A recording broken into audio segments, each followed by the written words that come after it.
नमस्कार। आकाशवाणी से प्रस्तुत है समाचार प्रभात।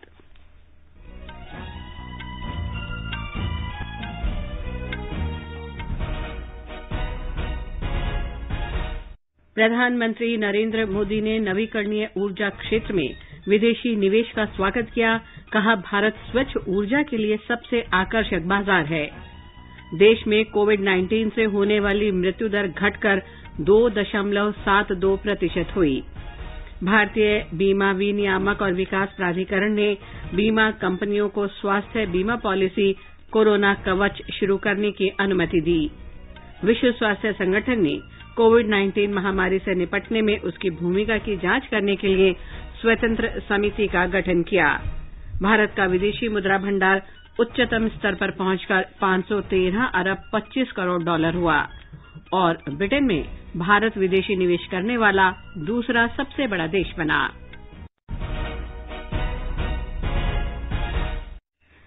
समाचार प्रभात के इस अंक में अपने सहयोगी नवीन सक्सेना के साथ मैं लवलीन निगम। प्रधानमंत्री नरेंद्र मोदी ने नवीकरणीय ऊर्जा क्षेत्र में विदेशी निवेश का स्वागत किया है और भारत को स्वच्छ ऊर्जा के लिए सर्वाधिक आकर्षक बाजार बताया है। उन्होंने कहा कि सौर ऊर्जा आत्मनिर्भरता प्राप्त करने में बड़ी भूमिका निभाएगी और ये सरकार की प्राथमिकता को क्षेत्र बना रहेगा। प्रधानमंत्री कल वीडियो लिंक के जरिए मध्य प्रदेश के रीवा में एशिया की सबसे बड़ी सौर परियोजना का उद्घाटन कर रहे थे। रीवा में 750 मेगावाट का ये संयंत्र नवीकरणीय ऊर्जा की पहली परियोजना है जो राज्य के बाद दिल्ली मेट्रो को ऊर्जा प्रदान करेगी। श्री मोदी ने आशा व्यक्त की कि मध्य प्रदेश इस परियोजना के भारत में स्वच्छ ऊर्जा का बड़ा केंद्र हो जाएगा। राज्य में इस समय नीमच, शाजापुर, छतरपुर और ओंकारेश्वर में सौर ऊर्जा परियोजनाएं हैं। प्रधानमंत्री नरेंद्र मोदी ने कहा है कि वैश्विक बाजार में स्वच्छ ऊर्जा के क्षेत्र में भारत सबसे आकर्षक स्थल के तौर पर उभरा है और दुनिया में स्वच्छ ऊर्जा के लिए एक आदर्श बन गया है। प्रधानमंत्री ने कहा कि भारत ने सौर ऊर्जा को बढ़ावा देने के लिए अंतर्राष्ट्रीय सौर गठबंधन का गठन किया है। भारत को क्लीन एनर्जी का सबसे अट्रैक्टिव मार्केट माना जा रहा है। आज जब रिन्यूएबल एनर्जी की तरफ ट्रांजिशन को लेकर दुनिया में चर्चा होती है तो इसमें भारत को मॉडल के रूप में देखा जाता है। दुनिया की समग्र मानवता की भारत से इसी आशा, इसी अपेक्षा को देखते हुए हम पूरे विश्व को जोड़ने में जुटे हुए हैं। वन वर्ल्ड, वन सन, वन ग्रिड के पीछे की यही भावना है। गुणवत्तापूर्ण सौर उपकरणों की आवश्यकता पर बल देते हुए श्री मोदी ने कहा कि देश में गुणवत्तापूर्ण सौर पैनल और बैटरी बनाने के प्रयास किए जा रहे हैं ताकि विदेशों से इसका आयात न करना पड़े। प्रधानमंत्री ने कहा कि सौर ऊर्जा को बढ़ावा देने की दिशा में सरकार योजना बना रही है जिसके जरिए किसान बंजर और गैर उपयोगी जमीन पर बिजली उत्पादन कर सकेंगे। इससे वे बिजली की जरूरतें पूरी करेंगे और दूसरों को भी इसकी आपूर्ति करेंगे। श्री मोदी ने कहा कि आत्मनिर्भर भारत में बिजली आत्मनिर्भरता एक अभिन्न हिस्सा है। सौर ऊर्जा इस क्षेत्र को हासिल करने में मुख्य भूमिका निभाएगी। आत्मनिर्भर भारत के लिए बिजली की आत्मनिर्भरता बहुत आवश्यक है। इसमें सौर ऊर्जा एक बहुत बड़ी भूमिका निभाने वाली है और हमारे प्रयास भारत की इसी ताकत को विस्तार देने के हैं। भारत में कोविड से होने वाली मृत्यु दर गिरकर 2.72% हो गई है। विश्व के कई अन्य देशों में मृत्यु दर की तुलना में ये कम है। स्वास्थ्य मंत्रालय ने कहा है कि देश में कोविड-19 से बचाव के उपायों के प्रबंधन का उद्देश्य मृत्यु दर में कमी रखना है। एक महीने पहले मृत्यु दर 2.82% थी। स्वास्थ्य मंत्रालय ने यह भी नोट किया है कि 30 राज्यों और केंद्रशासित प्रदेशों में राष्ट्रीय औसत से कम मृत्यु दर है। मणिपुर, नागालैंड और दादरा और नगर हवेली, दमन और दीव, मिजोरम, अंडमान और निकोबार द्वीप समूह और सिक्किम में मृत्यु दर 0 है। कोविड से स्वस्थ होने वालों की दर में भी सुधार हुआ है और ये 62.42% हो गई है। 18 राज्यों और केंद्रशासित प्रदेशों में स्वस्थ होने की दर राष्ट्रीय औसत से अधिक है। मंत्रालय ने कहा है कि केंद्र सरकार के सहयोग और दिशा निर्देशों से राज्यों और केंद्र शासित प्रदेशों ने बुजुर्गों तथा अन्य बीमारियों से ग्रसित अधिक खतरे वाले लोगों पर ध्यान देने और उनके लिए विशेष उपचार की व्यवस्था करने के कई कदम उठाए हैं। मंत्रालय ने यह भी कहा है कि कोरोना वायरस के मरीजों के लिए चिकित्सा देखभाल की गुणवत्ता में सुधार पर भी ध्यान दिया जा रहा है। आयुष्मान भारत स्वास्थ्य और कुशलता केंद्रों के साथ साथ आशा और एएनएम कार्यकर्ताओं के मजबूत नेटवर्क से देश में कोरोना मामलों की प्रभावी निगरानी और पहचान करने में मदद मिली है। भारतीय बीमा विनियामक और विकास प्राधिकरण IRDAI ने 29 सामान्य और स्वास्थ्य बीमा कंपनियों को लघु अवधि की स्वास्थ्य बीमा पॉलिसी कोरोना कवच शुरू करने की अनुमति दे दी है। इस पॉलिसी में कोरोना वायरस बीमारी पर चिकित्सा व्यय का भुगतान शामिल होगा। प्राधिकरण ने कहा है कि उसने कोविड से संबंधित विशेष पॉलिसी तैयार की है, जिसमें लोगों के स्वास्थ्य बीमा की मूल आवश्यकताओं को पूरा किया जाएगा और सभी बीमा कंपनियां एक समान पॉलिसी देंगी। इस पॉलिसी में बीमा की राशि 50,000 से 5 लाख रुपए के बीच रखी गई है। 18 से 65 वर्ष की आयु के लोग ये पॉलिसी ले सकते हैं। कोरोना कवच पॉलिसी स्वयं के लिए, पति पत्नी, माता पिता, सास ससुर और 25 वर्ष तक के आश्रित बच्चों के लिए ली जा सकती है। IRDAI ने कहा है कि ये पॉलिसी अस्पताल में भर्ती के दौरान कोविड के कारण हुई अन्य बीमारियों के लिए भी रहेगी। प्राधिकरण ने कोरोना कवच पॉलिसी का प्रचार करने के लिए 30 सामान्य और स्वास्थ्य बीमा कंपनियों को मंजूरी दी है। IRDAI के आदेश के बाद कई बीमा कंपनियों ने 3.5 महीने, 6.5 महीने और 9.5 महीनों के लिए कोरोना कवच पॉलिसी शुरू करने की पहले ही घोषणा कर दी है। किसी चिकित्सक की सलाह पर 14 दिन की अवधि के लिए घरों में ही इलाज होने वाला खर्च भी इस पॉलिसी के दायरे में होगा। विश्व स्वास्थ्य संगठन ने कोरोना से निपटने के उसके तौर तरीकों और सरकारों की प्रतिक्रिया की समीक्षा के लिए एक स्वतंत्र समिति का गठन किया है। यह कदम अमेरिकी राष्ट्रपति डोनाल्ड ट्रंप की प्रतिक्रिया के बाद उठाया गया है, जिन्होंने कोरोना को लेकर संगठन की कड़ी आलोचना की थी और संगठन पर चीन की कठपुतली की तरह काम करने का आरोप लगाया था। न्यूजीलैंड की पूर्व प्रधानमंत्री हेलेन क्लार्क और लाइबेरिया के पूर्व राष्ट्रपति एलन जॉनसन सरलीफ इस समिति के संयुक्त अध्यक्ष होंगे और अन्य सदस्यों का चयन करेंगे। ये समिति नवंबर में स्वास्थ्य मंत्रियों की वार्षिक बैठक में अपनी अंतरिम रिपोर्ट पेश करेगी। अगले वर्ष मई में समिति अपनी अंतिम रिपोर्ट प्रस्तुत करेगी। संगठन के महानिदेशक टेड्रोस एडनॉन घेब्रेयेसस ने कहा है कि इस महामारी का व्यापक मूल्यांकन किया जाना जरूरी है। कोरोना वायरस से दुनिया भर में 1 करोड़ 20 लाख से ज्यादा लोग संक्रमित हुए हैं और 5,48,000 से ज्यादा लोगों की मौत हो चुकी है। बिहार में कोविड संक्रमण के बढ़ते मामलों के कारण राज्य के 5 जिलों बेगूसराय, नालंदा, वैशाली, जमुई और गोपालगंज में आज से पूर्णबंदी लागू कर दी गई है। इसके साथ ही राज्य के 15 जिलों में लॉकडाउन लागू हो गया है। एक रिपोर्ट।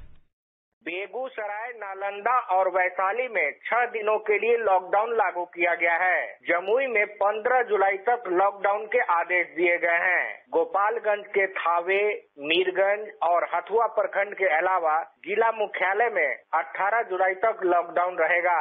राज्य सरकार ने लॉकडाउन को कड़ाई से लागू करने का निर्देश दिया है।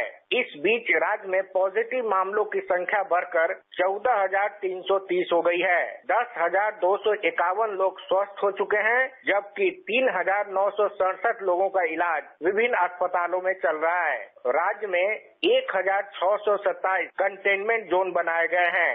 इस जोन में रहने वाले लोगों का स्वास्थ्य सर्वे किया जा रहा है ताकि कोरोना संक्रमितों की पहचान की जा सके। आकाशवाणी समाचार के लिए पटना से कृष्ण कुमार लाल। उत्तर प्रदेश में बढ़ते कोरोना संक्रमण को देखते हुए कल रात 10 बजे से 3 दिन के लिए प्रतिबंध शुरू हो गए हैं। उत्तर प्रदेश सरकार आज से राज्य में व्यापक स्वच्छता अभियान शुरू करेगी। साथ ही मुख्यमंत्री योगी आदित्यनाथ राज्य में कोविड-19 का फैलाव रोकने के उद्देश्य से इस अभियान की स्वयं निगरानी करेंगे। ब्यौरा हमारे संवाददाता से।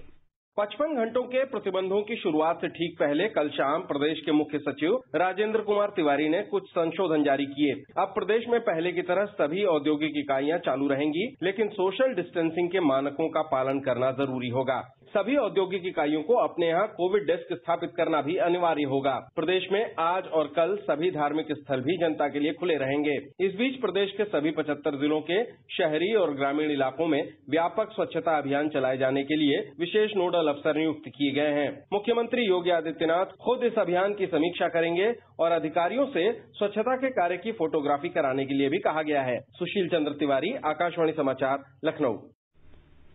मध्य प्रदेश में पिछले एक सप्ताह में राज्य में कोरोना मृत्यु दर में उल्लेखनीय गिरावट आई है। इस अवधि के दौरान कोरोना की पुष्टि वाले 2053 मामलों में से 22 लोगों की मौत हुई, जो केवल 1.1% है।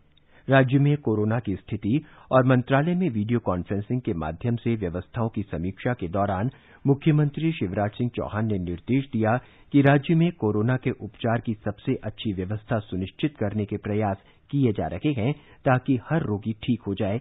एक रिपोर्ट। मध्य प्रदेश में अब तक कुल 16,657 मरीजों में से रिकवरी के बाद 12,481 कोरोना मरीज स्वस्थ होकर घर जा चुके हैं। इस बीच राज्य में कोरोना संक्रमण को खत्म करने के लिए शुरू किए गए किल कोरोना अभियान के तहत 66% आबादी का सर्वेक्षण का काम पूरा हो गया है। इस दौरान 55,799 नमूने लिए गए हैं, जिनमें से 655 को पॉजिटिव पाया गया। राज्य की कोरोना पॉजिटिव दर 1.17% रह गई है। प्रमुख सचिव फैज अहमद किदवई ने बताया कि राज्य में कोरोना परीक्षण की संख्या भी लगातार बढ़ रही है। अब तक यह बढ़कर 11,261 प्रतिदिन तक पहुंच गई है। इसका कारण यह है कि किल कोरोना अभियान के तहत राज्य में बड़ी संख्या में नमूने लिए जा रहे हैं। आधिकारिक जानकारी के अनुसार सार्थक लाइट ऐप भी कोरोना को नियंत्रित करने में बहुत उपयोगी साबित हो रहा है। इसके माध्यम से राज्य में अब तक 65,000 लोगों ने अपना पंजीयन कराया है, जिनमें से 5 की पहचान पॉजिटिव के रूप में की गई है और उन्हें विधिवत उपचार दिया जा रहा है। संजीव शर्मा, आकाशवाणी समाचार, भोपाल। गुजरात में पिछले 24 घंटों में कोविड-19 के 875 नए रोगियों का पता लगने के साथ ही राज्य में संक्रमितों की संख्या 40,000 पार कर गई है। हमारे संवाददाता ने बताया कि 24 और लोगों की मौत हो जाने के बाद अब इस महामारी से मरने वालों की कुल संख्या 2024 हो गई है।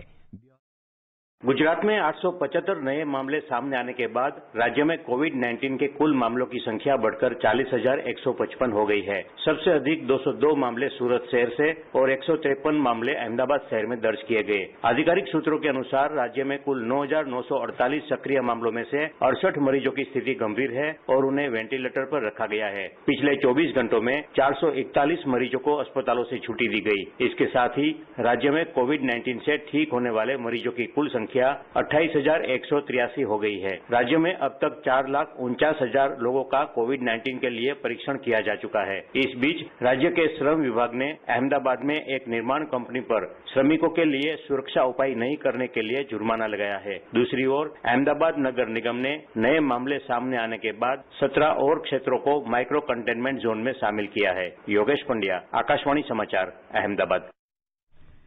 तमिलनाडु सरकार कोविड-19 के इलाज के लिए अन्य नैदानिक उपायों के साथ साथ प्लाज्मा पद्धति को बड़े पैमाने पर बढ़ावा देने के उपाय कर रही है। सरकार चेन्नई में राजीव गांधी सामान्य अस्पताल में प्लाज्मा बैंक बनाने की तैयारी में है। दिल्ली के बाद प्लाज्मा बैंक स्थापित करने वाला चेन्नई देश का दूसरा शहर बन जाएगा। इस बीच तमिलनाडु में कोविड-19 से संक्रमित लोगों की संख्या 1,30,000 से अधिक हो गई है। कल 3,680 लोगों में संक्रमण की पुष्टि हुई। राज्य सरकार ने चेन्नई में सोमवार से आईटी कंपनियों को 50% कर्मचारियों के साथ कार्यालय खोलने की अनुमति दे दी है। कोविड-19 के बारे में आकाशवाणी के विशेष कार्यक्रम में हिस्सा लेते हुए लेडी हार्डिंग मेडिकल कॉलेज में चिकित्सा विभाग के प्रोफेसर डॉक्टर मधुर यादव ने लोगों को सलाह दी है कि वो काम पर बाहर जाते समय सांस लेने से संबंधित सभी सुरक्षित उपायों का पालन करें। हमको सावधानी उसी ऊंचे स्तर की रखनी चाहिए जो हमने लॉकडाउन के समय रखी थी। हम बेवजह घर से बाहर नहीं निकलेंगे, बाहर निकलेंगे तो मास्क लगा के निकलेंगे और रेस्पिरेटरी एटिकेट, जिसमें कि मास्क लगाना अगर छींके तो हम कोहनी होती है उसे मोड़ के छींके और लगातार हाथ धोते रहे। ये सारी वो है हम लोग पहले भी कर रहे थे, अब थोड़ा ज्यादा करना है। और सबसे बड़ी बात ये है कि जब तक जरूरत ना हो घर से बाहर ना निकले। केंद्रीय रसायन और उर्वरक मंत्री डीवी सदानंद गौड़ा ने कहा है कि प्रधानमंत्री द्वारा घोषित आत्मनिर्भर भारत कार्यक्रम ने कोरोना के संकट काल में ऋणों के जरिए 35 लाख लघु, सूक्ष्म और मध्यम उद्यमों को राहत पहुंचाई है। आकाशवाणी से बातचीत में श्री गौडा ने कहा कि इस कार्यक्रम से देश की अर्थव्यवस्था फिर से सक्रिय होगी और देश आत्मनिर्भर बनेगा। ये समाचार आकाशवाणी से प्रसारित किए जा रहे हैं। खुजली झटपट दूर करे, जालिम लोशन, वही नाम वही काम, कुछ भी नहीं बदला। चर्म रोगों का दुश्मन जालिम लोशन। समाचार प्रभात में आपका फिर स्वागत है। आगे बढ़ने से पहले एक नजर फिर से मुख्य समाचारों पर। प्रधानमंत्री नरेंद्र मोदी ने नवीकरणीय ऊर्जा क्षेत्र में विदेशी निवेश का स्वागत किया। कहा, भारत स्वच्छ ऊर्जा के लिए सबसे आकर्षक बाजार है। देश में कोविड-19 से होने वाली मृत्यु दर घटकर 2.72% हुई। भारतीय बीमा विनियामक और विकास प्राधिकरण ने बीमा कंपनियों को स्वास्थ्य बीमा पॉलिसी कोरोना कवच शुरू करने की अनुमति दी। विश्व स्वास्थ्य संगठन ने कोविड-19 महामारी से निपटने में उसकी भूमिका की जांच करने के लिए स्वतंत्र समिति का गठन किया। भारत का विदेशी मुद्रा भंडार उच्चतम स्तर पर पहुंचकर 513 अरब 25 करोड़ डॉलर हुआ और ब्रिटेन में भारत विदेशी निवेश करने वाला दूसरा सबसे बड़ा देश बना। 3 जुलाई को समाप्त सप्ताह में भारत का विदेशी मुद्रा भंडार 6 अरब 47 करोड़ डॉलर बढ़कर 513 अरब 25 करोड़ डॉलर के रिकॉर्ड स्तर पर पहुंच गया। वहीं विदेशी मुद्रा परिसंपत्तियां 5 अरब 66 करोड़ डॉलर बढ़कर 473 अरब 26 करोड़ डॉलर की हो गई। समग्र मुद्रा भंडार में विदेशी मुद्रा परिसंपत्तियों का हिस्सा प्रमुख होता है। इसके पिछले सप्ताह में मुद्रा भंडार 1 अरब 27 करोड़ डॉलर की वृद्धि के साथ 506 अरब 84 करोड़ डॉलर था। जून के पहले सप्ताह में मुद्रा भंडार 8 अरब 22 करोड़ डॉलर बढ़कर 501 अरब 70 करोड़ डॉलर हो गया था।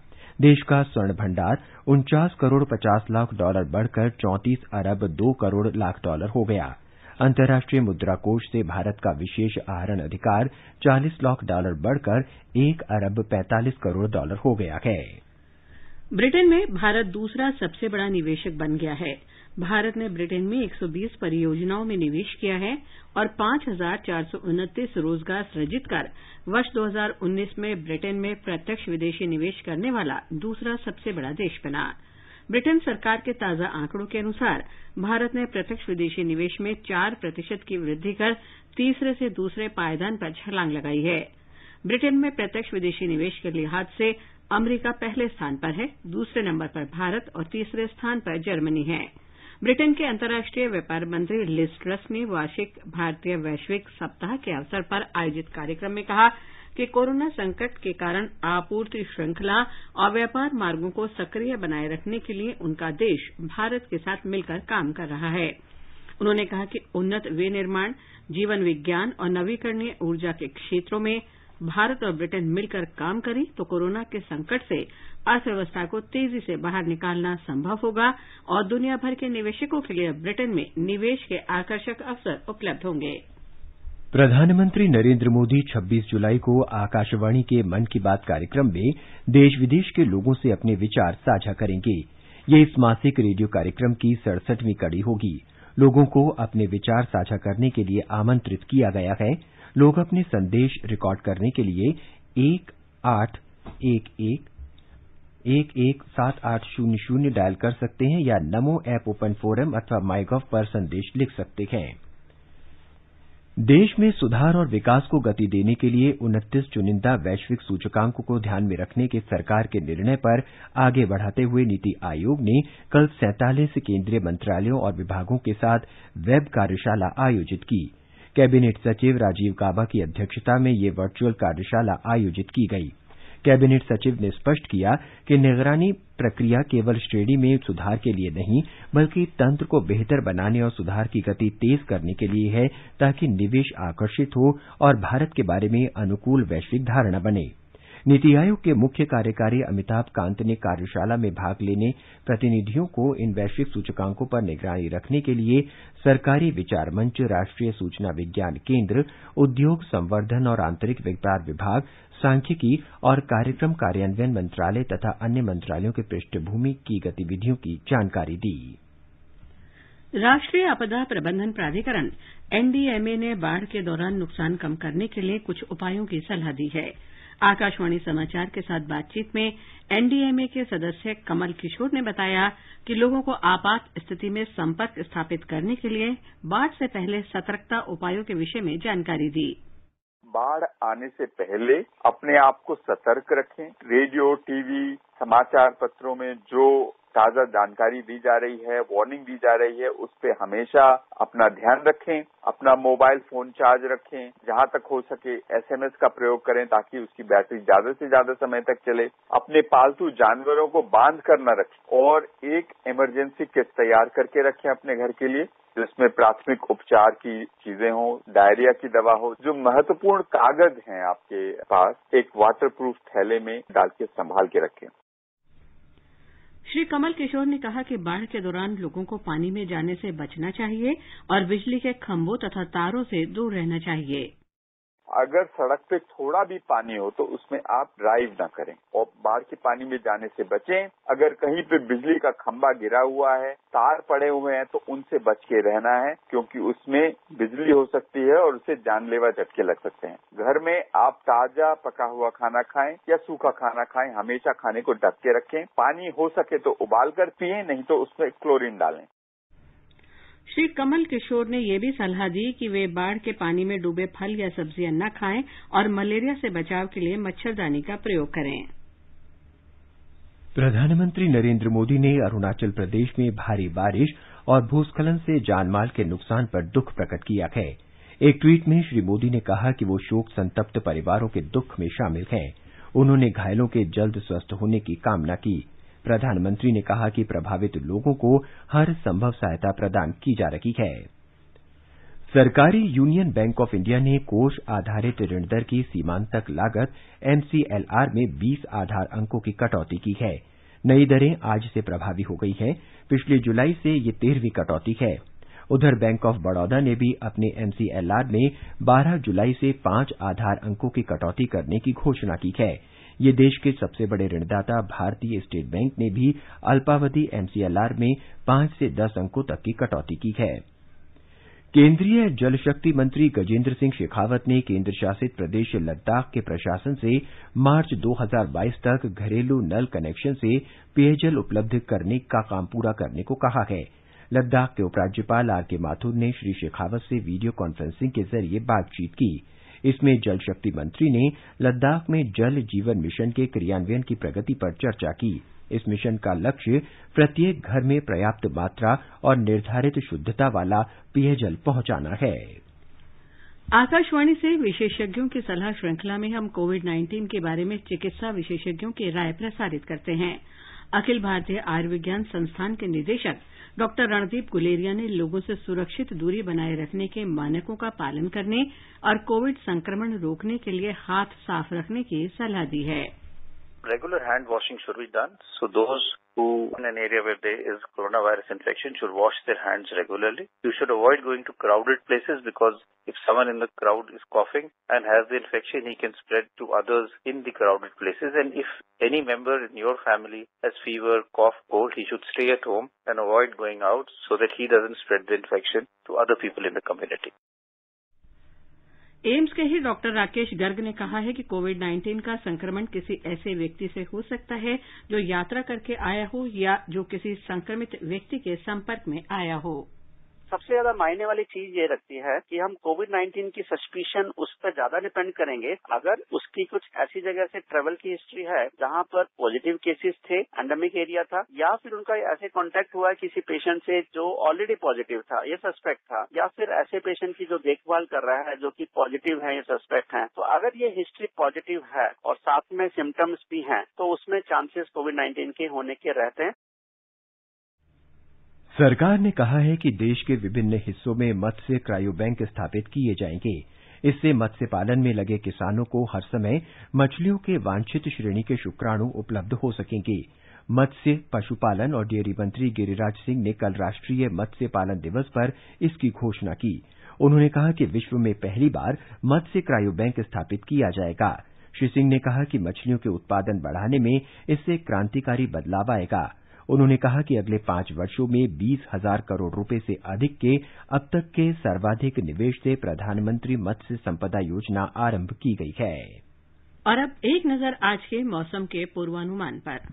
राष्ट्रीय राजधानी दिल्ली में बादल छाए रहने और हल्की वर्षा होने की संभावना है। न्यूनतम तापमान 30 डिग्री सेल्सियस रिकॉर्ड किया गया, जबकि अधिकतम तापमान 38 डिग्री सेल्सियस रहने की उम्मीद है। पश्चिम की बात करें तो मुंबई में बादल छाए रहेंगे और हल्की वर्षा होने का अनुमान है। न्यूनतम तापमान 24 डिग्री सेल्सियस दर्ज किया गया, अधिकतम तापमान 30 डिग्री तक जा सकता है। दक्षिण चलें तो चेन्नई में तापमान 27 और 36 डिग्री सेल्सियस के बीच रहने की संभावना है। आसमान में बादल छाए रहेंगे। पूरब की बात करें तो कोलकाता में आंशिक रूप से बादल छाए रहने और 1 या 2 स्थानों पर गरज के साथ वर्षा होने का अनुमान है। न्यूनतम तापमान 28 डिग्री सेल्सियस दर्ज किया गया, अधिकतम तापमान 34 डिग्री सेल्सियस रहेगा। पटना में बादल छाए रहने और 1 या 2 स्थानों पर बारिश होने या गरज के साथ छींटे पड़ने की उम्मीद है। तापमान 26 और 31 डिग्री सेल्सियस के बीच रहने का अनुमान है। वहीं उत्तर में केंद्र शासित प्रदेश जम्मू कश्मीर के जम्मू में न्यूनतम तापमान 28 डिग्री सेल्सियस दर्ज किया गया, अधिकतम 36 डिग्री तक जा सकता है। वर्षा हो सकती है और धूल भरी आंधी चल सकती है। श्रीनगर में तापमान 16 से 32 डिग्री सेल्सियस के बीच रहेगा। बादल छाए रहेंगे। 1 या 2 स्थानों पर बौछारें या गरज के साथ छींटे पड़ सकते हैं। गिलगित में न्यूनतम तापमान 19 डिग्री सेल्सियस रहा, जबकि अधिकतम तापमान 32 डिग्री सेल्सियस के आसपास रहने का अनुमान है। आंशिक रूप से बादल छाए रहेंगे। 1 या 2 स्थानों पर बारिश हो सकती है और मुजफ्फराबाद में भी बादल छाए रहेंगे और 1 या 2 स्थानों पर वर्षा हो सकती है। न्यूनतम तापमान 18 डिग्री सेल्सियस रिकॉर्ड किया गया, अधिकतम 38 डिग्री तक रहने का अनुमान है। समाचार कक्ष से अलका सिंह। ये समाचार हमारी वेबसाइट newsonair.com हिंदी पर भी उपलब्ध हैं। और नवीन, बताएं आज के समाचार पत्रों में क्या खास है। लवलीन कानपुर के बिकरू गांव कांड के कुख्यात अपराधी विकास दुबे के एनकाउंटर पर अमर उजाला ने लिखा है, दुर्दांत विकास दुबे ढेर, दहशतगर्द का अंत। दैनिक भास्कर ने इसे एनकाउंटर वाला इंसाफ कहा है। पूर्वी लद्दाख में वास्तविक नियंत्रण रेखा पर गतिरोध दूर करने की कोशिशों के तहत पेंगोंग सोलेक और चीनी सैनिकों के हटने की खबर दैनिक जागरण सहित सभी अखबारों में है। पत्र ने आगे लिखा है, चीन के बदले सुर, कहा हम साझेदार हैं, प्रतिद्वंदी नहीं। जनसत्ता लिखता है, भारत चीन सीमा मामलों पर परामर्श और समन्वय के लिए कार्यप्रणाली की रूपरेखा के तहत वार्ता आयोजित की गई। नवभारत टाइम्स की खबर है, उच्चतम न्यायालय ने व्हाट्सएप, ईमेल और फैक्स के जरिए सम्मन और नोटिस भेजने की इजाजत दे दी है। राजस्थान पत्रिका ने इसे बड़े प्रक्रियात्मक सुधार की अनुमति बताया है। प्रधानमंत्री नरेंद्र मोदी द्वारा विश्व की सबसे बड़ी सौर परियोजनाओं में शामिल रीवा अल्ट्रा मेगा सोलर परियोजना के उद्घाटन को हिंदुस्तान से सचित्र देते हुए उसके बयान को दिया है, सबसे बड़े सोलर प्लांट से चलेगी दिल्ली की मेट्रो। राष्ट्रीय सहारा की सुर्खी है, भारत स्वच्छ ऊर्जा के लिए सर्वाधिक आकर्षक बाजार। उत्तर प्रदेश, बिहार, बंगाल के बाद अब महाराष्ट्र के पुणे में संपूर्ण तालाबंदी का ऐलान हिंदुस्तान की सुर्खी है। कोरोना से जंग, छोटे लॉकडाउन से लड़ेंगे लंबी लड़ाई। भारत के मुकेश अंबानी अब अमेरिका के निवेशक वॉरेन बफेट से भी ज्यादा अमीर, दैनिक भास्कर सहित सभी अखबारों में है। दैनिक भास्कर ने भारत के जनगणना महापंजीयक कार्यालय के सर्वे को दिया है, देश में पहली बार 15 साल से ज्यादा आयु वर्ग में महिलाओं की आबादी पुरुषों से ज्यादा हुई। पत्र ने आगे लिखा है कि बदलाव का ये पैटर्न शहरी और ग्रामीण इलाकों में एक जैसा है। और अंत में मुख्य समाचार एक बार फिर। प्रधानमंत्री नरेंद्र मोदी ने नवीकरणीय ऊर्जा क्षेत्र में विदेशी निवेश का स्वागत किया। कहा, भारत स्वच्छ ऊर्जा के लिए सबसे आकर्षक बाजार है।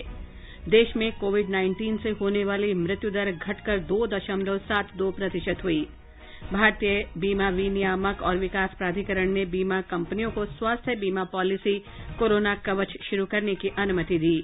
विश्व स्वास्थ्य संगठन ने कोविड-19 महामारी से निपटने में उसकी भूमिका की जांच करने के लिए स्वतंत्र समिति का गठन किया। और ब्रिटेन में भारत विदेशी निवेश करने वाला दूसरा सबसे बड़ा देश बना। इसके साथ ही समाचार प्रभात का ये अंक समाप्त हुआ। नमस्कार।